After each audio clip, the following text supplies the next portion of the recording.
n'a pas un bout de vie des gens en main, mais en tout cas, on vote quand même les lois. Les lois, c'est le quotidien des gens. Et donc, on a effectivement dans nos mains, en fait, une partie du quotidien des gens pour le mieux vivre et pour le bien-être des gens. Voilà. Donc, du coup, c'est quelque chose d'extrêmement important. C'est une certaine fierté et en même temps, ça apporte énormément de joie. Et en même temps, ça donne vraiment un vrai sentiment le poids des responsabilités.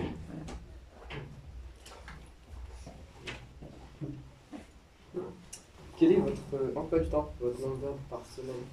Alors, j'avoue que je n'ai pas compté le nombre d'heures par semaine, mais mon emploi du temps, en gros, il va du lundi au dimanche, de 9h, enfin, je commence mes journées vers 9h, 9h30, moi, après c'est mes horaires, hein.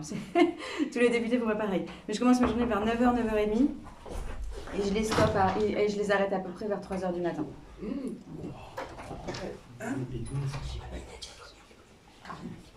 Et en nombre de journées, combien de journées est-ce que vous êtes dans le Loir-et-Cher? Combien de journées vous êtes à Paris pour travailler les lois? Alors, moitié-moitié. En fait, je pars mardi matin, je reviens jeudi après-midi, donc je fais mardi, mercredi, jeudi à Paris. Vendredi, samedi, dimanche, lundi dans le Loir-et-Cher. J'essaye de vraiment faire moitié-moitié. Et est-ce que c'est parce que le mercredi après-midi, il y a les questions au gouvernement? Alors, c'est le mardi après-midi maintenant, les questions au gouvernement. Mardi après-midi, les questions au gouvernement. Mercredi matin, moi, j'ai commission. Je suis à la commission des lois. Et puis après, il y a les séances publiques qui sont le mardi. Donc, les séances publiques, c'est dans l'Assemblée, dans l'hémicycle. Et c'est le mardi après-midi, mardi soir, mercredi après-midi, mercredi soir. Et ça peut déborder sur le jeudi en fonction des textes qu'on a votés. Exemple, la semaine dernière, j'ai été porte-parole sur un texte qui traite du nombre de postes accordés aux femmes sur les postes à responsabilité dans la fonction publique. Et ce texte-là, normalement, il devait se terminer le mercredi à minuit. En fait, on n'a pas pu le terminer parce que, bref, ça s'est décalé. Et on l'a terminé le lendemain matin vers 13h. Voilà. Donc, du coup, moi, j'ai de fait décalé mon retour dans le Loir-et-Cher un peu plus tard que ce que je devais rentrer. Après, ça fluctue quand même. Hein. C'est-à-dire que parfois, je peux repartir le lundi, parfois, je peux revenir le vendredi. Ça dépend des semaines. Mais en général, en fait, je fais quand même moitié-moitié. Et quand une séance se termine à l'Assemblée nationale, vous disiez à minuit, il y a des séances des fois qui durent encore plus tard. Alors ça effectivement, bon maintenant on essaye de vraiment, le règlement c'est minuit, fin de séance à minuit. On essaye de respecter au maximum. L'été dernier quand on est arrivé, effectivement, c'est régulièrement à 5-6 heures du matin même parfois. Puis il y en a eu le samedi, il y en a eu le dimanche. Donc là ils essayent de respecter au maximum le règlement, de terminer à minuit. Exceptionnellement on va finir à 1h ou 2h du matin. Et mais moi, quand je disais que je finissais mes journées vers 3h du matin, c'est parce qu'en fait, après les séances de nuit, je vais reprendre mes mails et je vais refaire des réponses, des machins, etc. Je vais regarder, je vais traiter des sujets dans la journée que je n'ai pas eu le temps de faire à ce moment-là. Pourquoi vous êtes-vous présenté? Alors en fait, c'est un peu particulier. Je suis la suppléante de Marc Fesneau, qui est ministre de l'Agriculture.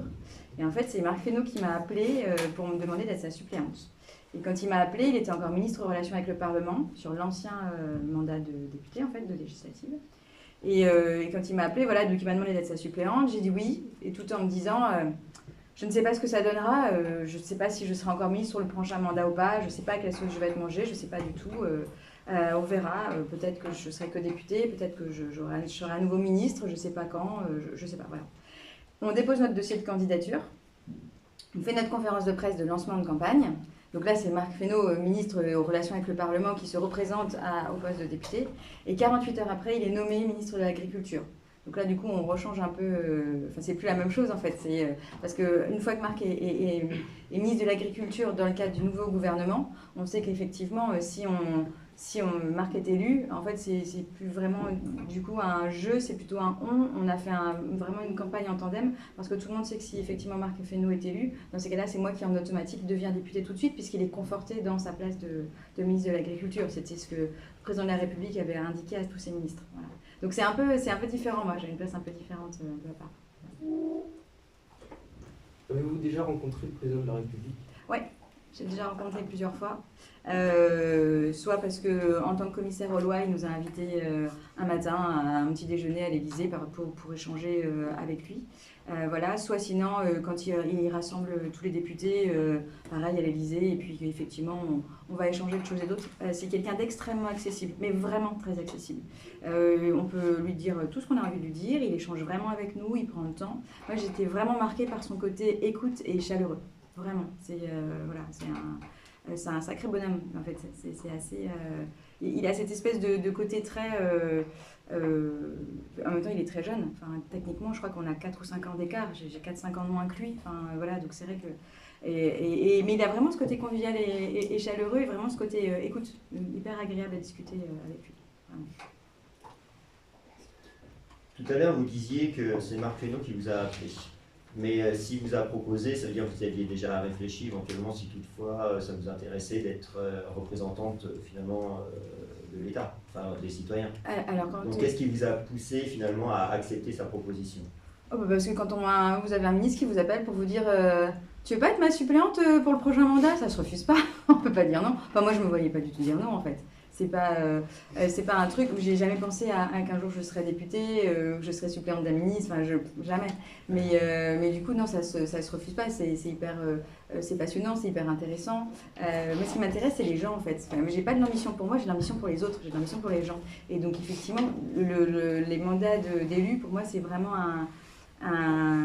c'est la meilleure manière de pouvoir justement avoir de l'ambition pour les autres et pouvoir les aider à se dépasser, les aider à surmonter des choses, les aider, enfin tirer vraiment les gens vers le haut en améliorant leur quotidien. Pour moi, c'est vraiment ça. Mais voilà. Mais c'est vrai que ça se refuse pas. Enfin, moi, pour moi, en tout cas, ça se refuse pas. Andréa, tu as une question? Quel est votre parcours avant d'être député? Alors, j'ai fait beaucoup de choses. Parcours à partir des études ou à partir du moment où je travaille? Des études. Des études. Alors, je suis historienne de formation. Je suis spécialisée sur la Seconde Guerre mondiale, les camps d'internement et de déportation. Et après... On en avait déjà discuté et je trouve ça déprimant. Après, chacun son. Ouais, ça me passionne. Et ce qui m'intéresse en fait sur ces questions-là, c'est surtout tout le côté psychosociologique en fait, de toutes ces choses-là. Bref. Et donc après ça, j'ai travaillé au musée Auguste Comte à Paris, qui est un musée privé. J'ai été journaliste webmaster dans le milieu politique. J'ai interviewé, en fait, je m'occupais d'un site qui s'appelait agorael.com, c'était au moment des lois sur la parité en 2006, sur la parité des femmes en politique. Et donc j'ai passé mon temps à interviewer des sénatrices, des députés, des ministres, exclusivement donc des femmes. J'ai été chercheuse, vraiment, j'ai vraiment repris mon job pour lequel j'ai fait des études, donc chercheuse en histoire. Il y a un mémorial qui existe aujourd'hui et qui s'appelle, c'est le mémorial de Royal-Lieu, en fait, qui est vraiment dédié au camp d'internement et de déportation de Royal-Lieu et sur lequel j'avais basé une partie de mes recherches. Et donc j'ai vraiment repris ce métier de chercheuse que j'aime beaucoup. Ensuite j'ai été directrice pendant très longtemps en Bretagne. J'étais directrice du pôle et développement de l'économie touristique. Donc derrière c'est la culture, c'est le patrimoine, et puis aussi du service communication de cette collectivité. Ensuite, je suis revenue à Paris et je me suis occupée des femmes de l'économie. C'était un département de l'agence, c'est une agence de communication qui s'appelle IDECOM, qui est dédiée aux grandes écoles et qui avait un département événementiel, mais qui n'avait pas des clients, mais qui en fait avait... qui était une agence, qui est toujours, il y a une agence extrêmement engagée, et notamment sur la place des femmes dans la société. Voilà, donc là j'ai repris ma casquette effectivement pour retravailler sur l'aspect place de la femme dans la société, mais avec un vrai volet économique, chef d'entreprise. J'ai fait ça pendant quasiment 4 ans. On a développé toute la France entière, enfin bref, j'ai rencontré des partenaires super, c'était vraiment une expérience vraiment super enrichissante, vraiment top. Et puis après, je suis arrivée donc dans le coin et j'ai été directrice marketing et communication chez France Loire, qui est un bailleur social qui fait partie du groupe Arcade. Et puis ensuite, j'ai été débauchée par Richard Ramos, qui est député du Loiret. Il m'a proposé d'être sa directrice de cabinet en circonscription, pas à l'Assemblée, mais en circonscription. Je suis restée 2 ans et quelques à peu près avec lui. Et puis ensuite, on m'a proposé un poste dans le Loir-et-Cher, mais là c'était plutôt pour parler de questions d'attractivité, de santé et autres. Je suis restée quelques mois et après je repartais dans l'idée de monter quelque chose. Et puis en fait, j'ai eu une opportunité à Beaugency de prendre la direction des affaires culturelles et sports de la ville. Donc j'ai pris cette option-là. J'ai beaucoup aimé. J'y suis restée 1 an pile parce qu'après Marc m'a appelée et je suis devenue députée. Donc votre présence par ici, elle n'est pas si... Je suis arrivée en 2017 ici. D'accord, c'est assez récent finalement. Ouais, ça fait quelques années. Ça fait 6 ans si je compte bien. Est-ce plus compliqué d'être dans la politique quand on est une femme? Alors, c'est une bonne question. Ça dépend. Alors moi, je suis dans un parti politique qui s'appelle le Mouvement démocrate et qui est quand même très, comment dirais-je, le mot m'échappe, mais en gros, très paritaire. Enfin, voilà, ils font quand même très attention à voilà, la place de la femme et autres. Là-dedans, il est très protecteur. Voilà. Moi, quand je suis arrivée à l'Assemblée nationale, on m'a tout de suite dit on va te porter, on va te pousser. Et puis, je suis arrivée le 23 juillet exactement à l'Assemblée nationale. Et une des collaboratrices du groupe m'avait dit en septembre, t'es à la tribune. Je t'ai dit oulala, je vais pas monter là-haut tout de suite. Pour moi, c'était juste les anciens, c'était pas tout le monde. Elle m'a dit si. Et d'autant plus parce que t'es une femme et que t'es jeune. Donc, en fait, on va. Voilà. Et donc, nous, on a un vrai accompagnement, on est vraiment entourés, poussés, chouchoutés. Voilà. Mais ça, c'est vraiment propre à mon parti politique, vraiment. Dans les autres partis, je ne sais pas si ça se passe pareil ou pas, mais en tout cas, moi, donc là, pour moi, c'est facile. Je suis vraiment dans un cocon quand je suis avec eux. En dehors de ce cocon-là, ça peut être effectivement plus compliqué. Faut vraiment ruer les coudes et il faut vraiment s'affirmer, en fait. Voilà, ça reste... Et ce qui est assez... c'est là où je trouve ça ultra révélateur, c'est-à-dire qu'effectivement, moi, j'ai 42 ans, donc je fais partie des plus jeunes députés quand même, dans l'Assemblée. Je fais partie des plus jeunes aussi, de la deuxième plus jeune de mon groupe. Et en fait, systématiquement, on me prend pour une collaboratrice. Mais ça peut être les huissiers de l'Assemblée nationale. Alors maintenant, c'est bon, au bout d'un an, ils m'ont repéré, ils savent qui je suis. Mais dans les 2 premiers mois, ils pensaient que j'étais une collaboratrice de députée. Je ne pouvais pas être députée. Pour eux, c'était pas... voilà, là, j'ai accompagné le ministre sur le Game Fair le week-end dernier. Même chose, en fait, il y en a plein qui ont cru que j'étais sa collaboratrice. Non, en fait, je suis sa suppléante, je suis députée de Loir-et-Cher. Voilà, donc en fait, il y a quand même cette espèce de notion où systématiquement, les femmes, en fait, il y a une espèce de truc un peu induit dans le côté psychologique des gens. Et on le retrouve plus chez les hommes que chez les femmes, où effectivement, une femme qui est plutôt jeune, elle est forcément collaboratrice, secrétaire, ce que vous voulez, mais elle n'est pas élue. Voilà. Et alors une femme qui va avoir la soixantaine, ok, ils vont moins se poser la question, mais les femmes jeunes, ouais. Donc ça, c'est le côté un peu plus... alors c'est pas que c'est dur, mais c'est juste qu'on se dit... c'est quand même pas très... il y a une espèce d'un sentiment un peu d'injustice. Enfin, ouais, je sais pas si c'est d'injustice ou pas, mais de côté un peu désagréable de se dire, bah non, en fait, parce que je suis une fille, que je suis forcément collaboratrice. Manque de considération. Voilà, ouais, c'est ça. Et est-ce que justement, dans les rapports avec les autres députés, le fait d'être une femme, vous sentez qu'ils font une différence ou pas? Avec les autres députés, non. J'ai pas cette sensation-là. Alors après, c'est toujours pareil, hein. Ça va dépendre si vous êtes face à des députés très conservateurs ou pas.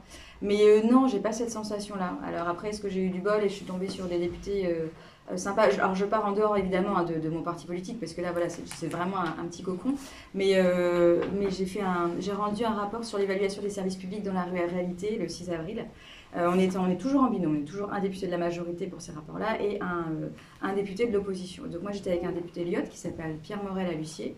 Et en fait, donc avant il était chez LR, il a changé, maintenant il est dans le groupe Lyotte. Monsieur, ça fait 20 ans qu'il est député, et ben lui, pour le coup, j'ai jamais eu cette sensation de se dire, au contraire, moi je l'ai trouvé plutôt dans la transmission avec moi, dans le fait de me pousser, de me mettre en avant quand on a rendu, donc c'était avec le comité d'évaluation et de contrôle de l'Assemblée nationale qu'on a rendu ce rapport-là. On a fait des conférences de presse, on a donné des interviews et tout, et à chaque fois, systématiquement, les journalistes, à chaque fois, se tournent vers lui, parce qu'il a un certain âge par rapport à moi, et après, en gros, moi, c'est comme si j'existais pas, c'était à peu près ça. Et en fait, lui, très gentiment, systématiquement, il a dit « Je vais vous dire ça, mais avant tout, vous allez écouter Mathilde. Avant tout, je vais laisser ma collègue Mathilde. Parce que c'est elle, la jeunesse. Moi, ça fait 20 ans que je suis là. C'est bon, j'ai fait mon temps. Maintenant, c'est à elle. Je lui laisse la place. » Et donc, j'ai trouvé ça plutôt bien. Et donc, non, dans les députés, je n'ai pas cette sensation-là. C'est plutôt autour. Voilà, autour, les gens qu'on peut croiser en dehors. Vous me voyez où dans 10 ans? Oh, ça c'est une très bonne question. Je me vois où dans 10 ans? Bah écoute, là pour le coup, j'ai toujours eu... en fait, j'en sais rien. Je sais pas du tout. Je réponds souvent en disant, je sais pas, je ferai des fraises et je sais pas quoi, mais des fraises et des asperges, j'en sais rien. Enfin, je sais pas du tout. Alors là, c'est vrai que la politique, j'en ai pas toujours fait, mais en tout cas, j'ai toujours été en lien avec les élus. Sans que je cherche à absolument aller à l'Assemblée nationale, sans que je cherche absolument à être élue et autres, systématiquement, c'est revenu à moi. Les couloirs de l'Assemblée, en fait, je les connais depuis 2006. Ma vie professionnelle fait que l'Assemblée est toujours revenue à moi mécaniquement. J'ai toujours travaillé en lien avec des élus directement. Je suis députée aujourd'hui, mais je suis aussi conseillère municipale à Blois, conseillère communautaire. Le président m'a demandé d'être rapporteur pour la commission culture et sport d'Aglopolis. Donc voilà, j'aime beaucoup effectivement tout cet aspect-là. Donc peut-être que dans 10 ans, je serai encore élue. Peut-être que dans 10 ans, je serai chef d'entreprise. J'ai toujours eu aussi dans l'idée à un moment donné de pourquoi pas être ma propre patronne. Donc peut-être que dans 10 ans, en fait, je serai chef d'entreprise. Voilà. Mais je laisse je me laisse vraiment toujours toutes les opportunités ouvertes voilà, pour voir en fonction de ce qui se présente. J'ai pas un plan de carrière défini. Moi, je me suis juste dit quand j'avais 17 ans, quand chacun choisissait son métier. J'ai eu envie de faire plein de métiers. Je voulais être médecin légiste, je voulais être trapéziste, je voulais être écuyère, journaliste, reporter de guerre, enfin bon bref. Ingénieur informaticien, non? Non, ingénieur informaticien, non. Non, mon truc c'était vraiment médecin légiste. Ça c'était vraiment mon truc. Médecin légiste, journaliste, reporter de guerre et trapéziste écuyère dans un cirque. C'était vraiment mes 3 métiers que je voulais absolument faire. Et puis après, sauf que je suis pas du tout scientifique, donc médecin légiste ça a été vite vu, voilà, c'était pas possible. Et puis en fait, ce qui m'intéressait, c'est le contact avec les gens et c'est l'histoire. Voilà, c'est vraiment les 2 choses. Et quand il a vraiment fallu choisir un métier, en fait, je me rappelle d'un cours d'histoire où on parlait de Léonard de Vinci et où en fait, je me suis dit, mais en fait, à cette époque-là, ils n'avaient pas un métier. En fait, ils étaient dans un secteur. Et en fait, ils pouvaient être architectes, paysagistes, ingénieurs. Enfin, on n'appelait pas ça ingénieur à l'époque, mais en tout cas, ils touchaient à plein de domaines. Donc, je suis partie du principe que, comme Léonard de Vinci, j'étais pas obligée de choisir un métier, mais qu'en fait, je pouvais en faire plein. Donc, voilà, c'est pour ça que j'ai fait tous les métiers. C'est toujours valable. Je change, ouais, voilà, c'est ça. Vous en entendez? C'est votre avenir, ça. Voilà. Donc, Sinon, moi, dans 10 ans, je suis salle 108. Bah ouais.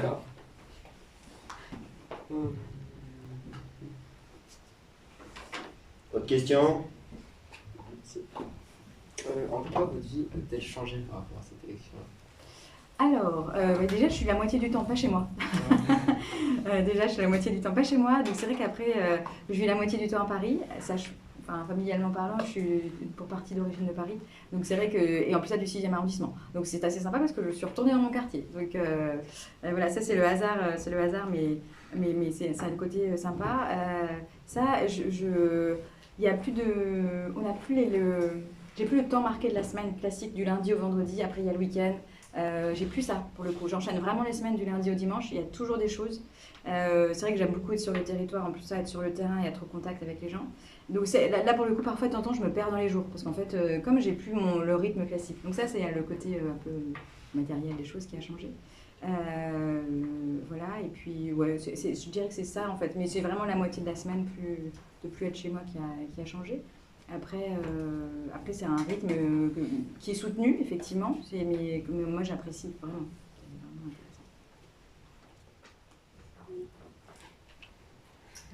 intéressant. Combien de temps vous passez par jour à l'étude de dossiers? Alors c'est très fluctuant, parce que en fait ça peut être, par exemple, je peux faire une journée où j'enchaîne tous les rendez-vous, que des rendez-vous où j'ai pas une minute. Et puis les dossiers, du coup, je vais me mettre dessus à partir de 22h, 23h. Enfin voilà, je vais passer peut-être 1 heure dessus. Parfois c'est beaucoup plus long parce que je me garde une après-midi complète et dans ces cas-là, je vais passer 6 heures dessus. Ça dépend complètement. Et puis après, il y a aussi une manière de travailler les dossiers qui est un peu différente de ce qu'on pourrait imaginer, c'est-à-dire quel côté vraiment, effectivement, j'ai un dossier papier, je regarde, je fais ma lettre, je fais mon courrier, etc. Mais il y a aussi des rendez-vous, mine de rien, c'est aussi comme ça qu'on travaille sur les dossiers. C'est-à-dire que par exemple, on travaille, je sais pas, je vais vous donner un exemple, la question de la forêt m'intéresse, voilà, le sujet de la forêt m'intéresse. Là, tout à l'heure, j'ai un monsieur qui m'a appelé juste avant de rentrer ici, je vais le rappeler plus tard. Ça, en fait, ce coup de fil, je sais qu'il veut me parler d'un truc par rapport à la forêt, par rapport à une réglementation qui est en cours ou qui doit arriver, il veut m'en parler. Ça, c'est travailler le dossier. Mais du coup, je vais travailler l'oral, je ne le travaille pas que par écrit. Voilà. Donc au final, c'est un peu tout le temps quand même. Vous avez dit que vous étiez dans la commission des lois. Donc à chaque fois que vous êtes député, vous faites partie d'une commission. Oui. Dans cette commission des lois, elle consiste en quoi? Alors la commission des lois, on va vraiment être en lien avec... alors déjà, toutes les lois passent quasiment par chez nous. Et nous, on va être sur la question du comment faire. Comment faire légalement parlant, législativement parlant, pour pouvoir mettre en application cette loi. Il y a des choses, par exemple, il y a des choses qui vont passer en commission économique et qui vont revenir après chez nous. Il y a des choses qui vont passer en développement durable et après revenir chez nous, ou c'est l'inverse, ça va passer d'abord chez nous et après ça va partir ailleurs. Donc c'est un aspect technique. Oui, c'est l'aspect technique, c'est ça.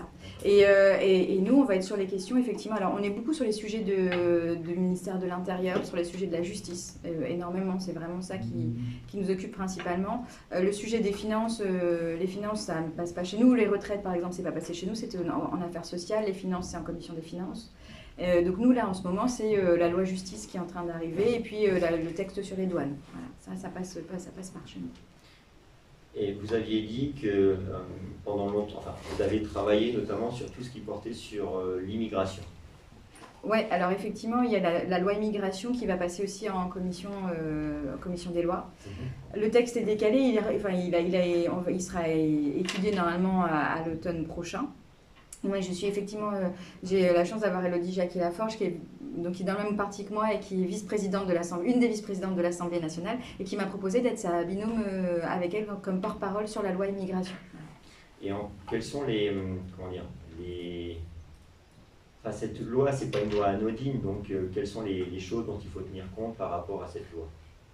Alors, pour moi, toutes les lois, il y a des petites lois et des grandes lois, mais après, la moindre petite loi a un impact sur le quotidien des gens. Donc, je trouve qu'elles sont quand même plus ou moins toutes importantes. En fait, quand on fait une loi, il y a tout un mécanisme avant d'audition, d'échange, avec des gens qui sont de près ou de loin sur le sujet. Avec Élodie, on a commencé à échanger justement avec différentes associations qui vont, je sais pas moi, d'Amnesty International, à la Croix-Rouge, au Secours catholique, enfin vraiment tout format d'association. Et c'est comme ça, justement, par rapport au texte qu'on va avoir du ministre, on va pouvoir, et nous en fait, on va l'amender. Donc ça veut dire qu'en fait, on va rajouter des détails dedans qui vont être votés ou pas, des précisions, des petites modifications, des grosses modifications. Mais en tout cas, voilà, c'est comme ça qu'on va faire le texte de loi. Et on avance au fur et à mesure. Donc c'est pas juste on étudie le texte, c'est avant, on a quand même échangé avec des techniciens du sujet. Et c'est ce qui nous permet ensuite, nous, de reprendre du recul et puis d'arriver à embarquer un maximum de gens sur les textes. C'est aussi ça veut dire énormément d'écoute, et puis de regarder les choses, enfin pour moi en tout cas, de regarder les choses de manière les plus objectives et les plus réalistes possibles, pour pouvoir coller vraiment le plus au terrain et à la réalité des choses. Et voilà. Et parfois, de temps en temps, on a envie de... Voilà, enfin bref, il y a quand même une réalité de chaque chose, de chaque action qu'on peut faire, et il faut quand même s'y rapprocher et pouvoir écouter les gens pour pouvoir les embarquer. Êtes-vous féministe? Alors, je ne suis pas une grande fan de ce mot-là, parce que quand on met féministe derrière, on réduit vraiment à la question des femmes. Pour moi, alors, du coup, je répondrais oui et non. C'est-à-dire qu'effectivement, la question de la place de la femme dans la société est un sujet extrêmement important pour moi, parce que la femme est le complémentaire et l'équivalent de l'homme. C'est pas la femme est au-dessus de l'homme ou l'homme est au-dessus de la femme. C'est une égalité et c'est une complémentarité entre les deux. Voilà, donc ça va plutôt être sur ce volet-là que je vais être féministe, mais pas dans le sens où on l'entend régulièrement, où les femmes au pouvoir, les femmes machin. Puis il y a une phrase qui dit que les femmes qui ambitionnent d'être l'équivalent de l'homme manquent d'ambition. Enfin, c'est voilà, en mode on va écraser les hommes. Non, c'est pas ça. L'idée est vraiment d'être complémentaire et égale. Vous pensez que dans certains domaines, les femmes et les hommes doivent avoir le même salaire? Ah oui, alors ça c'est juste une question logique. Il n'y a pas de raison que les femmes et les hommes n'aient pas le même salaire. À partir du moment où on a le même niveau d'études, on fait le même métier, il n'y a pas de raison que les femmes et les hommes n'aient pas le même salaire.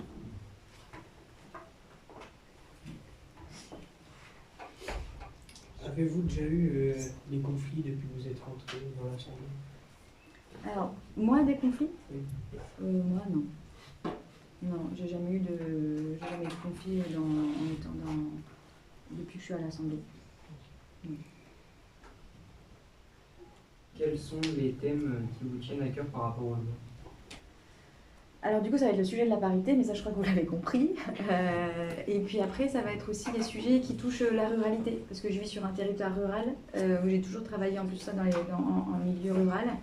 Ça va être aussi tous les sujets de culture, de patrimoine, de préservation, de transmission des savoir-faire également. Donc derrière cette notion de transmission de savoir-faire, on va retrouver tout ce qui est métier d'art, artisanat, le patrimoine, voilà, tous ces sujets-là qui vont être effectivement... Donc c'est pas forcément relié avec la question de la commission des lois, mais en tout cas moi c'est des sujets sur lesquels je suis attentive. Et après il y a tous les sujets aussi sur la préservation de l'environnement, tous les sujets-là qui arrivent, il y a ce qu'on appelle le ZAN, alors c'est les zones d'artificialisation naturelle et naturelle, enfin bon, en gros c'est le fait d'arrêter d'artificialiser les sols. Voilà, donc ça je vais être assez attentive à ces sujets-là. La question du logement aussi, où je vais être attentive aussi à ces sujets-là. Mais tout ça ne passe pas forcément effectivement en commission des lois, et aussi en commission de développement durable, en commission des affaires économiques. Mais pour autant, même si on est chacun dans une commission permanente obligatoire, on a le droit de travailler sur des sujets qui sont en dehors de notre commission. C'est pas interdit.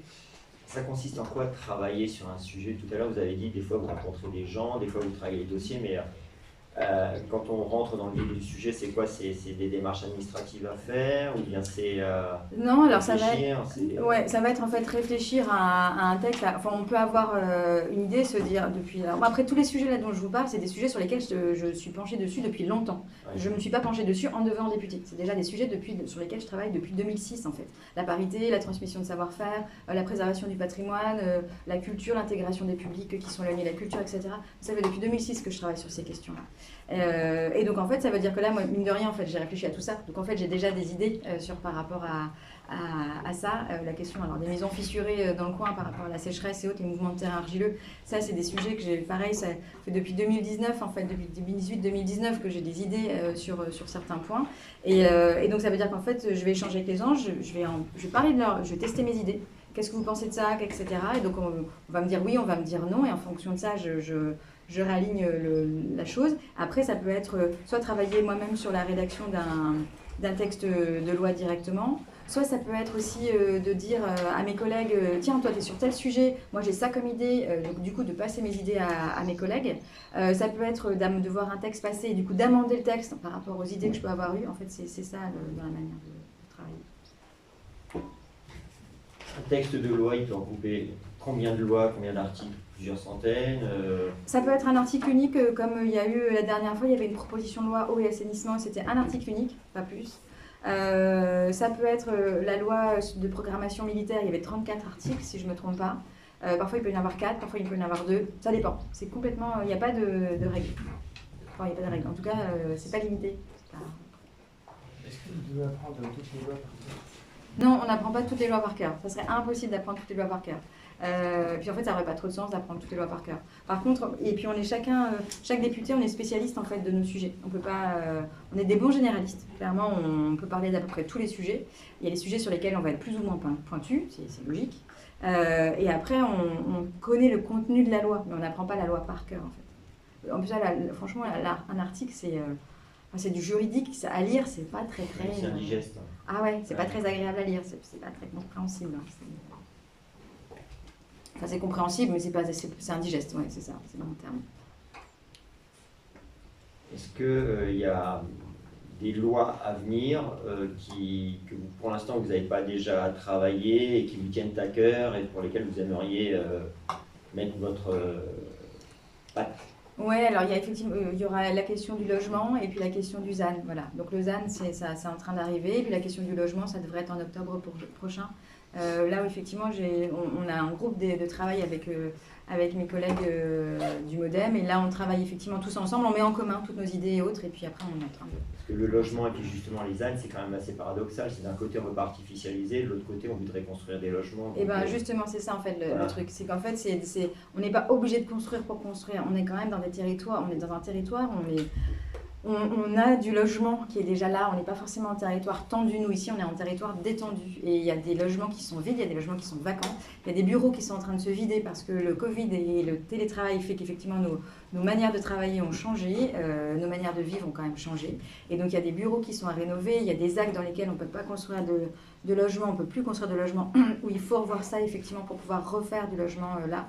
Enfin voilà, donc en fait avant de construire, il y a plein d'autres choses à faire en termes de rénovation, en termes d'utilisation des friches aussi. On a énormément de friches qui sont à utiliser aussi, et ça on en trouve aussi bien dans le milieu rural que dans le milieu urbain. Voilà, donc il y a effectivement. Donc quand on parle de logement, on ne parle pas forcément de construction, on parle aussi de rénovation. Voilà. Donc pour moi il y a une fiscalité qui est à réorienter aussi sur le côté rénovation. Donc ça veut dire que c'est surtout une incitation fiscale qui permettrait de justement réutiliser des bâtiments qui sont un peu laissés à l'abandon plutôt qu'en construire d'autres. C'est ça, moi c'est effectivement mon idée, parce qu'effectivement la fiscalité aujourd'hui effectivement est orientée vraiment sur le neuf et absolument pas sur la rénovation. Et donc moi dans l'idée c'est effectivement de réorienter je pense que vraiment réorienter la fiscalité sur de la rénovation, forcément ça aura un impact dans l'utilisation. Et en plus de ça on n'aura pas le choix, parce qu'à un moment donné en termes de terre, enfin, nos terres servent aussi à nous donner à manger, à nous nourrir et donc à vivre. Et donc si on n'a plus de terre au fur et à mesure, comme on continue quand même d'augmenter en termes de nombre de population, d'habitants, puisqu'on enfin, la France exporte aussi son agriculture, donc à un moment donné, on ne peut pas être juste auto-centré sur nous et oublier qu'on a un lien avec le monde. Et ce lien avec le monde, il n'existe pas là seulement depuis le 21e siècle, il a toujours existé. Enfin, vous êtes à l'époque médiévale, vous êtes à l'époque antique, il y a déjà des liens et des interconnexions entre tous les peuples. C'est pas une invention de l'homme moderne, hein. Ça date d'il y a bien longtemps. Donc voilà, donc, on a juste tendance un peu parfois à oublier qu'on n'est pas seul au monde. Est-ce qu'il y a une retraite spéciale pour les députés? Alors, il y avait, alors de mémoire, oui, ils avaient une retraite un peu à part. Je crois que, en fait, j'ai pas en tête le fonctionnement parce ça s'est arrêté depuis longtemps. Aujourd'hui, on est à l'indice le plus bas de la fonction publique. Voilà, j'ai une retraite tout à fait classique, rien d'extraordinaire. On n'a pas d'avantages, on n'a pas de choses, on n'a rien de particulier à part une retraite classique qu'on cotise. En fait, je cotise comme si j'étais un fonctionnaire. Voilà. Tu es député? Non. C'est peut-être pas plus mal. Quel est le salaire d'un député? Alors, salaire d'un député, donc tous les chiffres sont publics. Ils sont accessibles sur le site de l'Assemblée nationale. En gros, c'est 5 000 € net par mois. Voilà. Et comme faire de la politique en France n'est pas un métier, on ne parle pas de salaire, mais on parle d'indemnité. Mais si vous parlez d'indemnité et pas de salaire, est-ce que vous êtes payé tous les mois? Oui, on est payé tous les mois. En fait, là, on est vraiment dans de la sémantique, on est dans le choix des mots, dans des mots, mais c'est vrai qu'on a des indemnités, on n'a pas de salaire en tant que tel. On cotise maintenant au chômage comme tout le monde. Enfin voilà, on a différentes. Voilà, ça reprend les mêmes fonctionnements. S'il y a un remaniement ministériel et que, admettons, Marc Fesneau n'est pas renouvelé en tant que ministre, Ouais, donc ça veut dire qu'il redevient député. c'est ça. Et donc vous. Moi, je qu'est-ce que redeviens vous faites? suppléante. Moi, je suis suppléante. Mais j'allais dire, en tant que suppléante, est-ce que vous continuez à étudier les lois comme vous le faites maintenant, ou il y aura plus de place pour vos investissements dans justement le conseil communautaire dont vous parliez tout à l'heure? En fait, si à partir du moment où moi je reste députée tant que Marc est ministre. À partir du moment où Marc Fesneau n'est plus ministre, moi je redeviens suppléante. C'est-à-dire qu'en fait, je pourrais, si ça me fait plaisir de continuer à étudier tel sujet et autre et de donner mes idées à Marc en lui disant tiens, j'ai vu ça, j'ai vu ci, t'en penses quoi, etc. Et que lui se dise ah bah oui, c'est une bonne idée, je vais m'en servir, et puis qu'il va travailler dessus. Ça, c'est possible. Après, mais techniquement, je redeviens suppléante et donc du coup, je retourne travailler. Enfin, voilà. Y a pas de, quand on est suppléant, il n'y a pas d'indemnité, il n'y a pas de mission particulière. Il y a juste effectivement son député qui peut dire bah tiens, je peux pas aller à tel endroit parce que je dois être impérativement à Paris. C'est un mercredi après-midi. Est-ce que toi, tu pourrais y aller pour moi parce que tu es ma suppléante? Ça, ça fonctionne comme ça. Ça peut fonctionner comme ça, effectivement. Mais voilà. Mais le truc est vraiment que tant qu'il est ministre, je suis députée. Et est-ce que le fait qu'il soit ministre et vous député, est-ce que vous avez, comment dire, vous avez conservé un lien pour discuter de certains sujets, ou lui, avec son emploi du temps, c'est pas possible?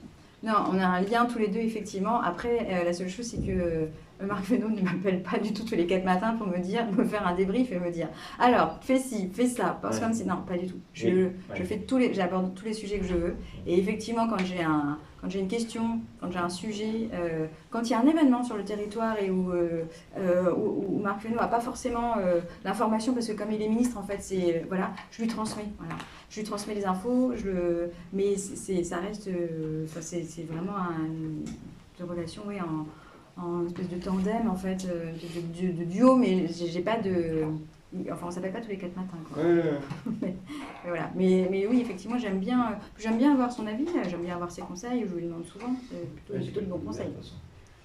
Et lorsque vous êtes en commission, vous réfléchissez sur des textes, comme vous disiez tout à l'heure, c'est un peu un brainstorming, c'est un peu une mise en commun des idées. Quand vous êtes en commission, il y a combien de députés en même temps? Ça dépend complètement du sujet. Quand vous avez une audition de Gérald Darmanin, ça déborde et il n'y a plus assez de place dans la commission. Parce que du coup, les autres députés ont le droit de venir. Ils n'ont pas le droit de s'exprimer, mais ils ont le droit de venir écouter. Donc là, ça déborde complètement. Et puis quand on est sur des sujets et que la commission est un mercredi soir à 22h sur le sujet... C'était quoi comme sujet? Je ne sais plus. J'ai oublié le sujet. Vous voyez, j'ai oublié le sujet, c'est horrible.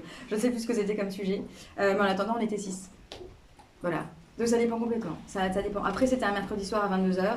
Il y en a qui sont repartis en circonscription. Il y en a qui avaient autre chose à faire. Normalement, notre commission, c'est le mercredi matin. Là, ça a été décalé pour X et Y raison. Du coup, il y avait moins de monde parce que nos emplois du temps, ils sont quand même figés. Enfin, on a un emploi du temps extrêmement serré. Voilà. Mais en gros... En gros, en moyenne, on va dire que le mercredi matin, on est, je dirais, une trentaine de députés à peu près. Est-ce que vous avez des vacances chez vous? Alors, les vacances, c'est un peu... on a des coupures parlementaires. Les coupures parlementaires, ça veut dire qu'on n'a plus de séance à l'Assemblée nationale. Dans ces cas-là, effectivement, on n'est plus obligé d'aller à Paris. On fait ce qu'on veut. Si on veut aller à Paris, on y va, parce qu'on a quand même une équipe qui est à Paris, donc c'est quand même pas mal d'aller les voir. Mais ça, on n'a plus d'obligation d'être... on ne siège plus dans l'hémicycle. En revanche, sur le côté circonscription terrain autre, là, c'est nous qui sommes nos propres patrons. Donc, j'ai découvert là, pour le coup, qu'en tant que député, on avait un numéro de SIRET comme une entreprise. Donc là, on est vraiment nos propres patrons et donc on décide de prendre des vacances ou pas, de partir ou pas, c'est vraiment nous. Voilà. C'est vrai que j'avoue que là, pour le coup, moi, c'est la... Enfin, comme je suis dans un truc qui me passionne et que j'aime beaucoup et que j'ai jamais eu l'impression de... Enfin, j'ai pas l'impression de travailler, en fait. Voilà, j'ai pas l'impression d'avoir un truc pesant ou je sais pas quoi. Enfin, donc, j'ai pas forcément de nécessité à tout prix de partir 15 jours, 3 semaines en vacances. Donc, c'est vraiment au choix.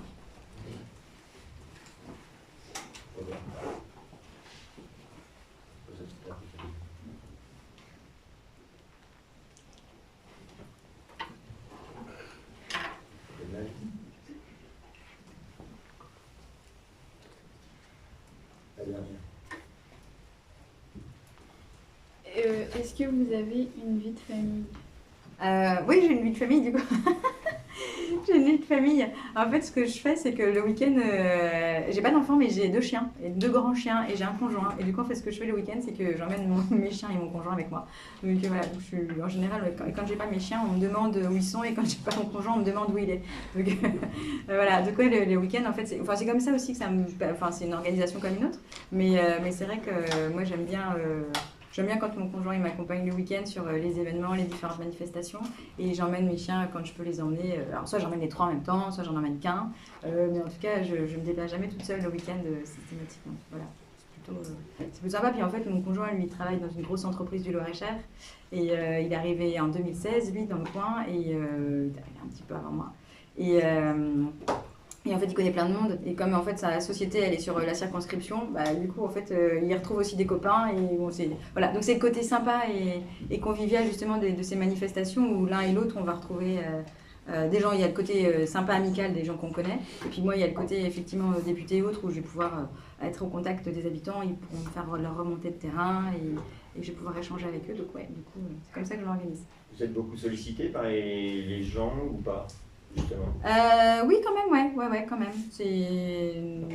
Moi, je trouve que c'est pas trop. J'ai pas l'impression d'avoir trop de sollicitations, mais je suis sollicitée sur plein de sujets différents. Ça peut être sur la problématique des rivières en vallée du Cher. Ça peut être sur une problématique de logement avec un bailleur social. Ça peut être sur des problématiques de fibre, d'installation de fibre avec Orange. Ça peut être voilà. C'est très très large. Est-ce que vous avez un logement sur Paris? Ouais, j'ai un logement. Alors, on a il y a différentes manières d'être logé à Paris. Soit l'Assemblée nationale nous donne une enveloppe de 1 200 € et ça nous permet de louer en gros un studio à Paris, pas très loin. Donc moi, c'est l'option que j'ai prise. Soit en fait, l'Assemblée, il y a plusieurs bâtiments. Soit on est dans un bâtiment qui s'appelle le 101 parce qu'il est au 101 rue de l'Université. Dans ces cas-là, ce sont des bureaux avec un appartement directement dedans. Enfin, c'est un bureau-chambre, concrètement. Ce bureau-chambre ne fait même pas la taille de votre salle de classe. C'est tout petit. C'est une chambre d'étudiant. Ouais, c'est ça. C'est une chambre d'étudiant, mais sauf que le lendemain, vous avez vos collaborateurs qui arrivent. Donc voilà, c'est vraiment... Donc ça, vous avez ce système-là. Soit sinon, il y a une résidence hôtelière. Il y a 50 chambres d'hôtel dans l'Assemblée. Et si jamais il n'y a plus de place dans ces chambres d'hôtel, dans ces cas-là, on vous loge dans un hôtel en extérieur, mais qui n'est pas forcément à côté de l'Assemblée nationale. Moi, personnellement, je préférais on m'a indiqué un bureau au Palais Bourbon, ce qui me va très bien, parce que ça me permet d'avoir un appartement en dehors, et je préfère avoir un appartement en dehors pour pouvoir sortir, justement. C'est quand même bien de sortir de l'Assemblée nationale, sinon on est quand même en vasco et on a l'impression d'être dans un bocal, quoi. Donc, j'ai effectivement un studio à 10 minutes à pied. Est-ce que vous avez encore des questions, les élèves? Non. Je remercie Madame Desjonquers.